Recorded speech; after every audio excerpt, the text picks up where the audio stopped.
Hi, ACF family. This is Heather Timmons, and I'm here with Noelle Caro. And we're going to be talking about loving your neighbor. And Noelle, I wanted to talk with you about that because as our family's been going to your house church, I've just been so impressed by the way you guys are intentional in so many ways in reaching out to your neighbors. So I'd like to hear about that. Yeah, so it's been really nice right now, just with the cool weather and the summertime, having the garage door open, and we actually put some tables and chairs in there, and we just hang out, dinner, lunch, whenever. And as tempting as it is to just get home and shut the garage door and go inside and do our thing, it's just so nice to keep that big, huge door open. For some reason, it just feels like, I don't know, people are more susceptible to wave and say hello, or hopefully come over and have a conversation. So it's been really nice. And we have been in our house for about 4 years. And so we've been doing that for a while. So we've had a lot of opportunities to have conversation with our neighbors. And at the very beginning, I was very not confident. And I thought that people were judging the fact that I stay at home because I was the only person to stay at home in the neighborhood. And the other mom who lives in the neighborhood, who's raising her kiddos, works full time, and her husband works full time. And here I am, like, feeling super guilty that I get to be home with my kids, and just wondering, like, oh my gosh, what do they think I do all day? And so I had this really weird, like, I don't know, thing for probably the first year or two that we lived there. And so I didn't really step out of my comfort zone very much. And then one day the Lord... I'm going to pause you just a second and ask you a question. So when you were looking for your house, were you thinking of that when you moved in? Were you thinking of, like, how can we live in a place where we can, like, love our neighbors? Okay, so you moved in just looking for a house, found the house. Well, we actually lived a block away. Oh, okay. And then we wanted to find an affordable home, and we ended up, God put us there, and we were kind of nosy neighbors looking at the house, like, oh yeah. And it was super gross and really needed to be fixed up. And so we weren't interested. Wow. And then because we got it's not interested. gross at all now. Thank you. I hope not. So one day the Lord just really put it on my heart and made it super clear that the only person I needed to impress was him. And I walked in that ever since. And I just really have paid attention to my thoughts, and, you know, I try to take them captive and make them obedient to Christ, and just, you know, put the order where it's supposed to be, you know, God, marriage, family, whatever else there's time for after that. Great. Go out, you know, share Jesus with your neighborhood and do what you can. But those other things have to be in place and filled up first. And then, you know, there's Bible studies and, you know, other ways that women can pour into me. And I wanted to actually talk a little bit today, and do stop me again, because I like just start talking. And well, I want to kind of follow the flow of, so you lived in the neighborhood. And then you found the house. And you moved in.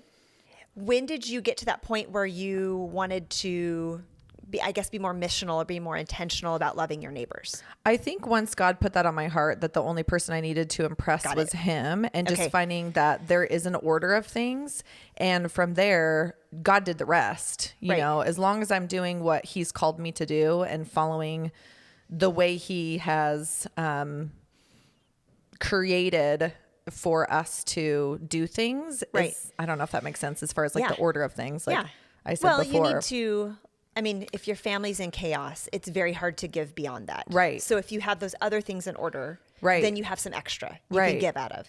And I learned a lot along the way I had the order backwards for a long time, and I did a lot of serving, and I did a lot of outreach, and spent a lot of time doing ministry and other things, but I wasn't giving the time to the Lord, number one, and to my marriage, number two, and to my kids, number three. So the ministry thing was coming first, and it took me a long time to learn. But now I feel like I still don't have it figured out, but it's a daily walk with Jesus. And I think that's an important thing. I'm going to just pick up on two things that you've said. One, having that disordered a little bit, having ministry be your top priority, and then just with the identity issue as a stay-at-home mom. I think sometimes it's easy to want to put something in there and to feel like our identity comes from something other than our family. For some reason, that can feel like less, which isn't true. Right. But it can be ministry, or it can be that desire to have something. When people ask what you do, Right. it can be easy to say, oh, I'm a wife and a mom. And like there's something else that legitimizes that. Right. And so what I hear from you is that you kind of reshuffled those priorities and realized that actually making your home is a really valuable thing, and then serving out of the overflow rather than draining yourself in ministry and having the leftovers for your family. You said it so much better than I did. No, I think you exactly what I mean. What she said. Yes. And it's fun. It's fun to find out, the likes and dislikes of the people that live, super close to you. And, I want to know who lives by me. Right. I don't want them to be strange. That's weird. Right. Like, that's weird. So did you feel that way when you first moved in?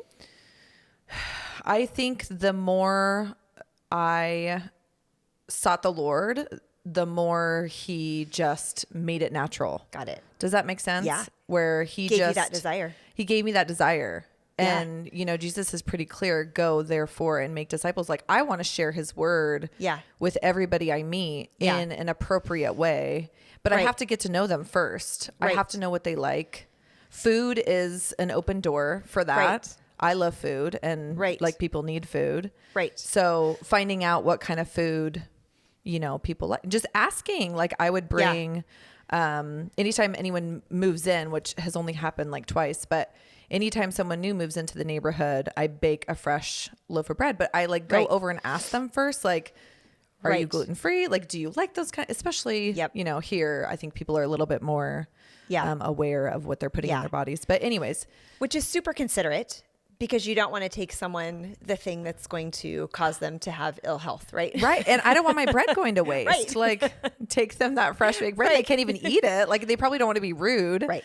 So finding out, what people like, because that's definitely an open door. Yeah. Food is an open door. Like, you have extra of something, or, my husband comes home late sometimes and he's already eaten or whatever it is. I'm like, oh, well, I have an extra plate. Like, have the kids walk, not really during COVID, but, walk it over, or just so we've had really good conversations just because people have to eat. Right.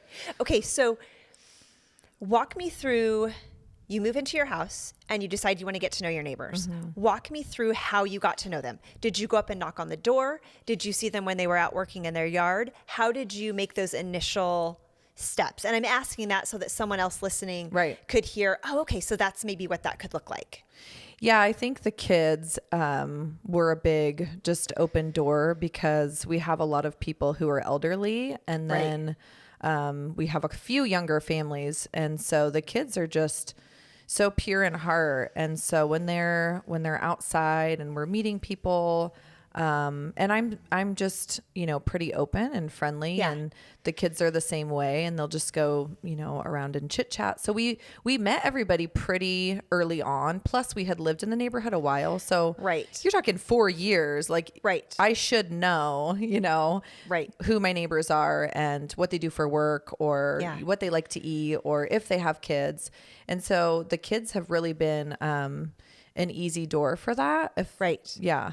I think kids are a natural bridge to people. Oh, yeah. There has been some really cool thing. When Luke was 3, I don't know if he's going to watch this, but when he was 3, he went over to my neighbor's house when he was washing his car. We had been there for a year at that point. And he said, did you know that Satan is a fallen angel, and that I can't remember what else he said, and he hadn't learned. I called Carol from Sunday school, and I'm like, do we talk about hell? Like, this usually isn't something in preschool that we really, and I think the Lord just put it on his heart. And my neighbor had questions for us afterwards. And we talked about that. And, there was another instance where I had walked the dog, and just coming across the street, or coming around the bend, I guess, from walking the dog, and my neighbor was out washing his car, and the Lord led me there. And I was like, I don't want to. It's too late. I have dinner to make, all the excuses, all of the responsible reasons not to do what God is prompting you to do. Exactly. And so I went over and we started talking, and his wife happens to be Buddhist. And he asked me what Leia had done for school that day. And Leia happened to write copy work. Okay. And the copy work was on Buddha, and we learn about, we do CC, as you know. Right. So we learn about all the religions. You could probably recite the sentence for us. But. Yes. We'll save that for another podcast. But so I told him that she had learned about Confucius and Buddha that day. And I was honest, and I'm like, this is really awkward. Like, how is he going to handle this? But that's the kind of thing I think that we should be praying about is, God, give me an open door and give me the confidence to walk through it. Right. And he answers that prayer every time. And it ended up being a great conversation. And he was floored that this Christian family with super young kids was teaching their children about religion. Right. So it was a interesting conversation. Yeah. So. Yeah. I love how the area where you felt some insecurity, being a stay-at-home mom, is exactly what God is using, right? Like your home and you're homeschooling your kids, which not everybody does that. But it puts you guys in a position where, especially if you have older neighbors, it's oftentimes homeschool kids and older people that are out during the day. I mean, my kids, and I've experienced that over the years when we've gone on field trips or gone places and we would joke, we're like, it's all the retired people and the homeschool kids. Yeah. So for you guys in your neighborhood, that probably ends up being a bit of a bridge to some of those neighbors during the day, I'm guessing. Right. And it brings them so much joy. They are home, and especially right now with what's going on in the world, like there's a lot of people just super down. And I think all it takes sometimes is just taking a few minutes out of your day to check in. Doesn't mean we need to like knock on everyone's door and be weird, but we can, just, hi, how's your day going? Or do you need help with anything today? And just being friendly and, checking in with people, I think is super important, especially right now when people are just kind of down. And this morning, I know you were going to ask me at the very end, but I'm going to say it now. This morning, I was just really thankful that God put it on my heart to check in with my neighbor. I saw her driving around yesterday with her dog, and I knew something was up. I knew the dog's getting older, and I just knew something was up. And so I made extra time. We were late to what we needed to go do, but that was fine. And we stopped over, and she ended up telling me that she was putting her dog down today at 12. And so I was so glad that we took that extra time. Yes, we were late to what we were going to, but thankfully we have gracious, understanding friends who know that it's more important to share God's word than be on time at a birthday party. So it was great. It was great. And we just loved on them, and, it was really good to take that time. Yes. So 2 things I'm hearing from you are, 1, being present, and 2, listening to the promptings of the Lord and yielding to that, submitting to that. Right. Because it's very easy when we have somewhere we need to be to feel the pressure of that deadline. Right. And yet right with your neighbor was where you really needed to be for a little bit of that time. Right. And just to be there and speak encouragement to your neighbor. And okay. So tell me about 2 things. 1, your garage door that's often open. Okay. Because when we did house church and we ate out there, it was really incredible just to see you had one neighbor who came by and ate with us, and his kiddo was obviously very comfortable. Yeah. That was a normal thing for them. They obviously felt like they could just come on in and be a part of things, and it was really good. When did you start just opening your garage door and doing that? And then after that, I want to know about your yard that you've redone in the front, because it's so inviting. And I want to just kind of hear your heart behind that, because it just seems like the place where you would relax is now right out where you're accessible to your neighbors. Right. And we really have no choice because we have a tiny, tiny backyard. Right. But I know God did that for a reason. Right. And I know he put us there to be out front, and that's just been our place ever since we moved in. And, I have young kids and they love being outside.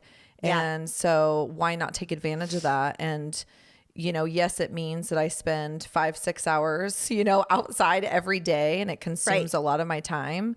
Right. But, there is a lost and dying world out there. And if I can sacrifice a few hours a day to just be present and walk around and check in and be there, because I'm I don't just let them like go out and play. Right.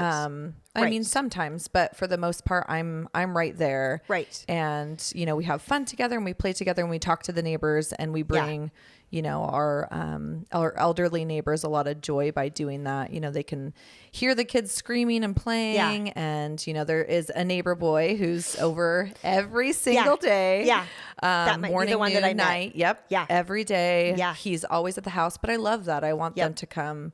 I want everyone to feel welcome. And, you mentioned the yard work. So we have just redone our front yard. COVID has been good for some things. We've had a lot of time. And a lot of yard projects have happened during COVID. Yeah, the Home Depot line is a thing.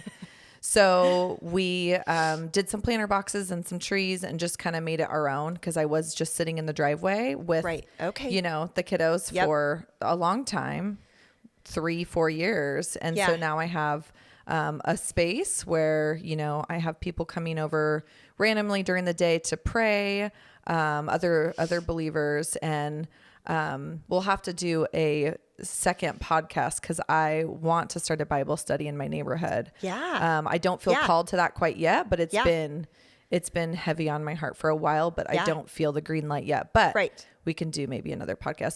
So I just sit out there and people stop by, and I said, we pray together and we just hang out with the kiddos or go over to, check in on people, make Costco runs if need be. If anybody needs anything, we're out there. So we're going to know if, we had a neighbor slip and fall in their garage the other day, and I was outside and was able to go and get help. And we live outside like constantly. And I know not everybody can do that. So I don't want anyone to listen to this and feel like, I need to not, go home and shut my garage door. Like sometimes that's okay, but know your neighbor's name first before you Yeah. Well, and one of the things we're talking about is what this looks like for your family. Right. And then I think we can transition maybe and talk about what that might look like for other families. What are some other options and things like that? Before we transition into that, is there anything else that you'd like to add as far as what it looks like for your family? I mean, the fact that you were present in there when your neighbor fell is huge. Right. The other thing that I think is really countercultural is that you're present and you're sitting out in your yard, you're playing with your kids. And we don't live in a world where that's the norm. People are busy. They're oftentimes inside on screens. That's not always bad, but it can really be isolating. Yeah. And so by you being out there, being present, you're being engaged with your kids, and you're also accessible to your neighbors, which means they probably feel like they can approach you. Right. You're not someone who's just the only time they see you. This is not how it is. That they only see you when you're just rushing off to somewhere. Right. Right. Because then people don't feel very approachable and things like that when that's all we see. And there are seasons of life that are just like that. Right. But for you in this season, you guys have made some intentional choices to slow it down. And that's exactly what I want. I want there to literally be a revolving door, inside, outside, out front, out back, wherever. But I just want so badly for people to feel welcome, no matter what's going. If they want to hear about the Lord, great. If it's not the right time for that, like I'd love to hear their story, or I'd love to come over and hear, what they've walked through in their life. And I've done that with a few neighbors as well, just gone over to their house where they're more comfortable.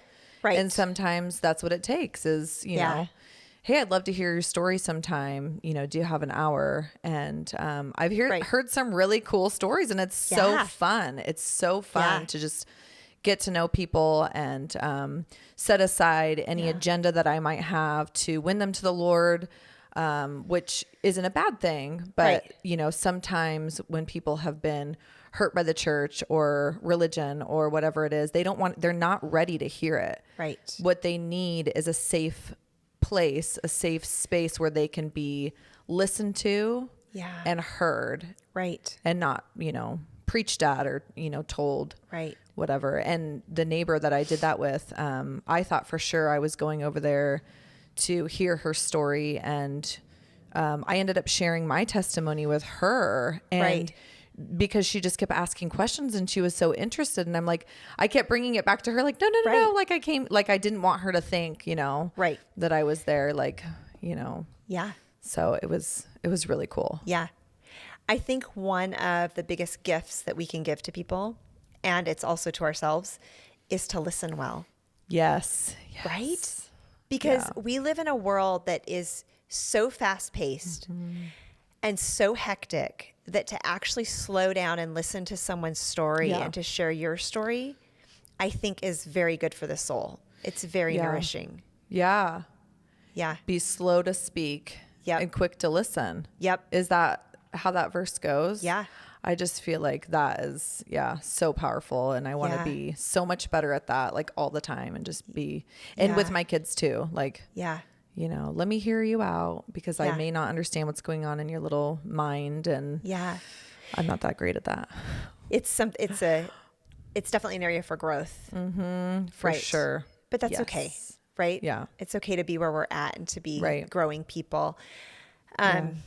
And yes, I just think of what a blessing that is for your neighborhood, for you to be someone who listens and is present and is there. Right. Before we move into talking about what hospitality can look like in your neighborhood and loving your neighbors can look like maybe for other people, let's hear anything else that you might want to say about your experience or your story in this area, or if there's anything else you wanted to share in that. I would just say don't be intimidated to share God's love and God's truth with people. And for me, I get into the mindset often of they're older than me. They don't want to hear what I have to say. And they're wiser than me and they've lived longer. Like, shush. And that's not true. Yeah. God doesn't put an age on spiritual things. Like, he just doesn't think like we do. And so if you're feeling like God's been asking you to get to know one of your neighbors or get to know somebody that you're close with in a more intentional way, not just a surfacey way, then just do it. Just do it. Ask God to open that door. And you're going to know. You're going to know if it's an open door or if it's a closed door, depending on the situation, depending on the person. And you're going to know what God would have you do. And I think that would just be it. And then, ask other godly women in the church for their wisdom and, ask them to be praying for that person or praying for your neighbors. And just step out in faith and do it. There's a lot of hopeless people, especially right now. Like, there's no other time that I've seen. I'm not that old, but I'm just saying, Right. like, there's no other time a that I've unique ever time. seen for Yeah. us to step out and give Yeah. people something tangible, Right. like love and listening and those things. And then if the opportunity arises to share Christ, like, absolutely. Right. Yeah. And it's fun. It's so fun. And It it is goes fun. beyond surface. Like, I just Right. have reached a point where sometimes I'm a little bit like sassy with it. Like, all right, let's cut to the chase. Like, let's talk about something real. So Yeah. I have to be careful and check myself and check my heart and my motives Yeah. is definitely important. Yeah. But yeah, it's so much more fun to talk Yeah. about like the But big, that fiery part of you probably also keeps you from complacency, right? Because sometimes chit chat can allow us to avoid those harder conversations.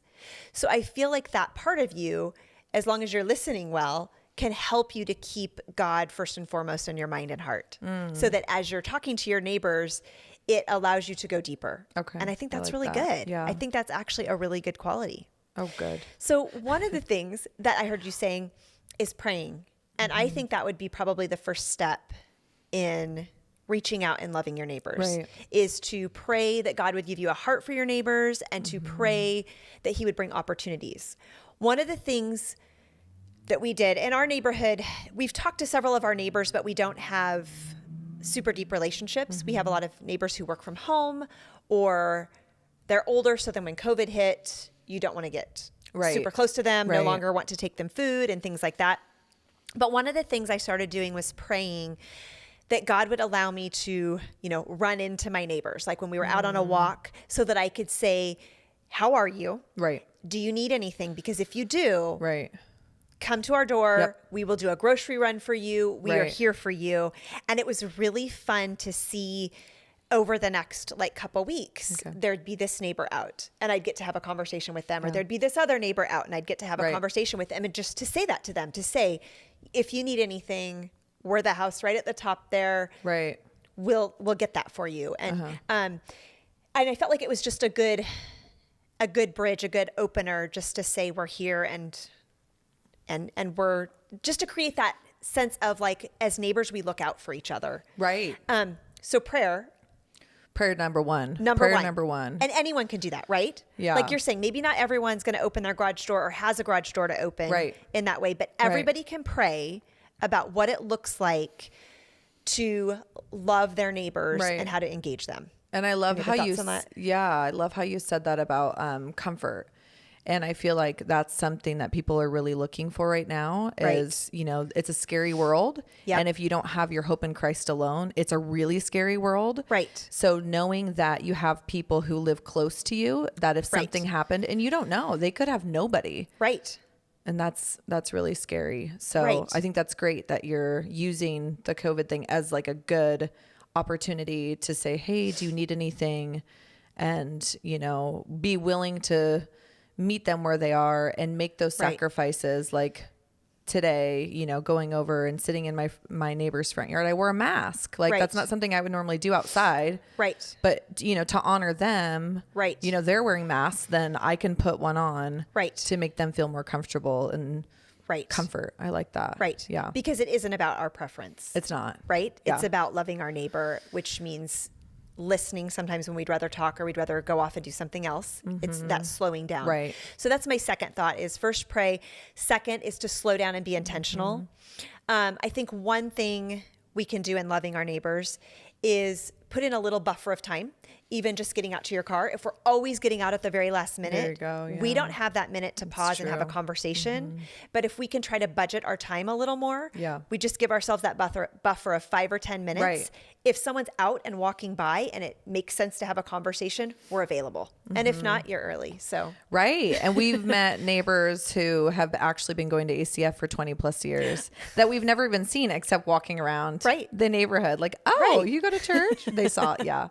So yes. And, it's just me and Jesus. So yeah, we started, neighborhood aerobics. I love So every Friday I just come out into the middle of the road with my boom box. Do they still call it that? Speaker. I just love everything about what you just said. Call it the boom box. The boom box. I'm picturing you in leg warmers and a headband. Yep. I'll do whatever it takes. Whatever it takes to show the love of Christ, I will do it.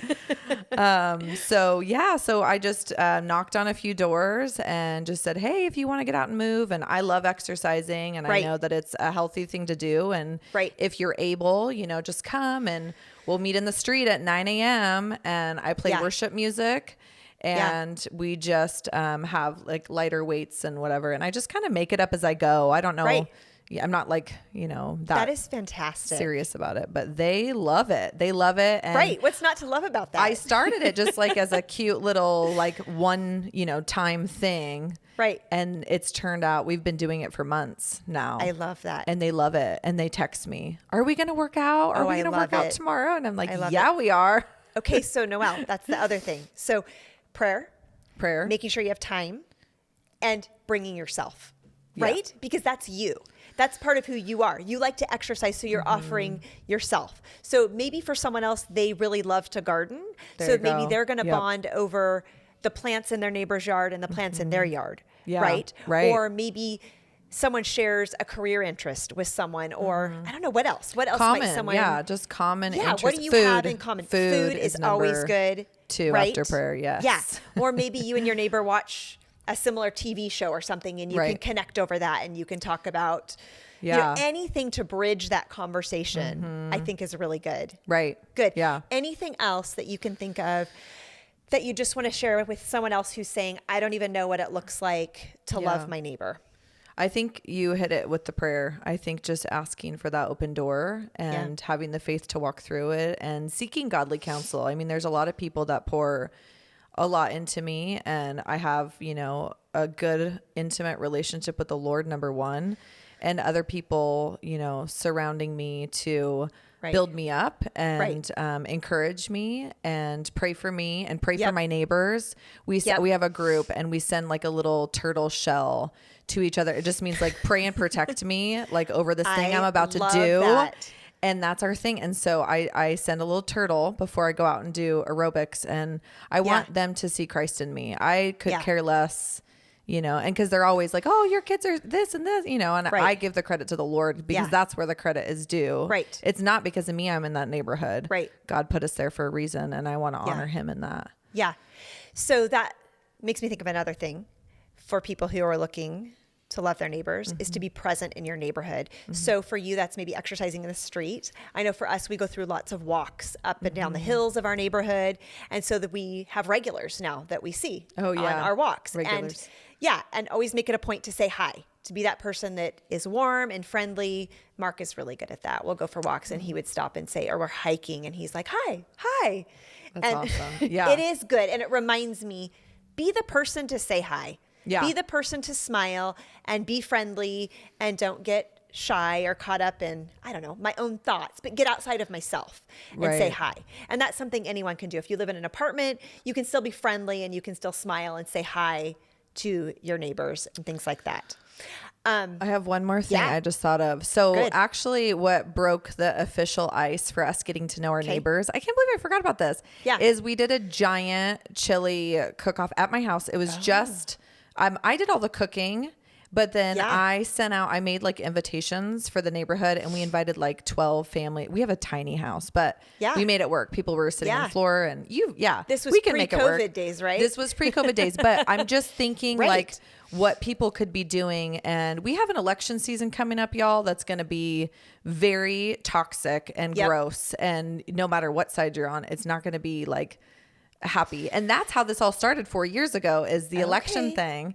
So everyone started putting their signs up, and there was like signs on the mailbox, super divided. And I'm like, you know what? We're going to have a chili party. I love it. So I invited every single person I invited came.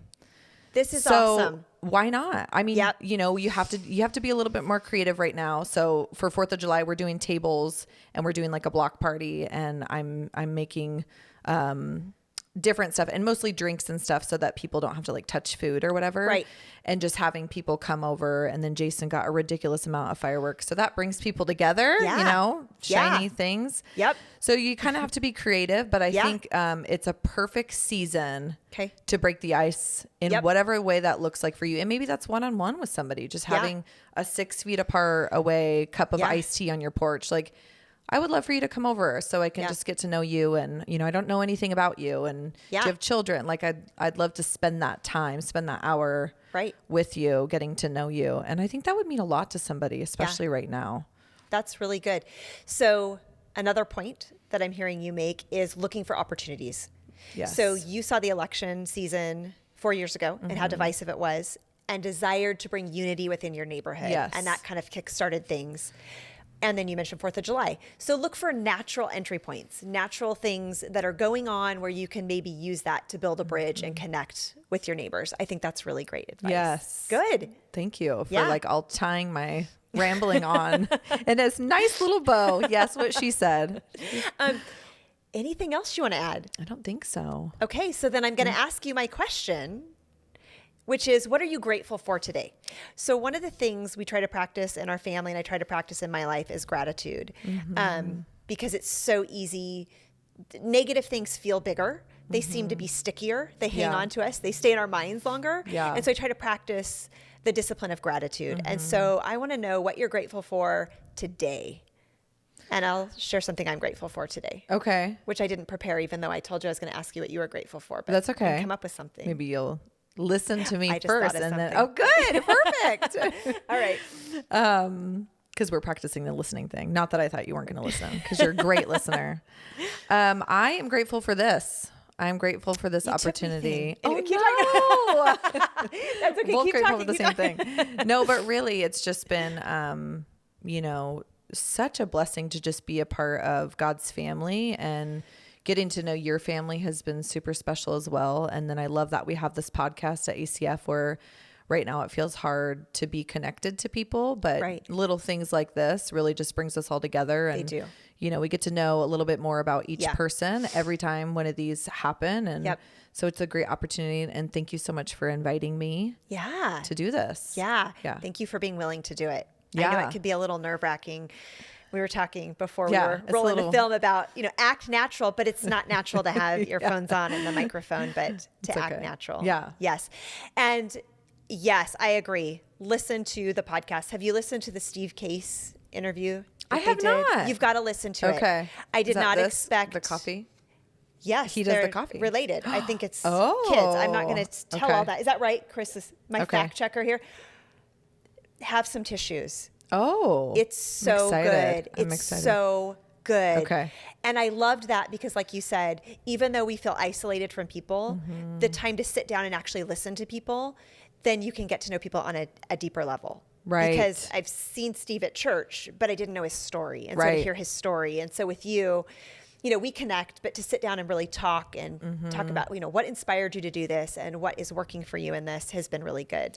Right. So I was going to say I was grateful for the opportunity to sit down and do this with you and to be reminded of how important it is to be intentional because we need it. Our neighbors need it. And for those who are parents, your kids need it.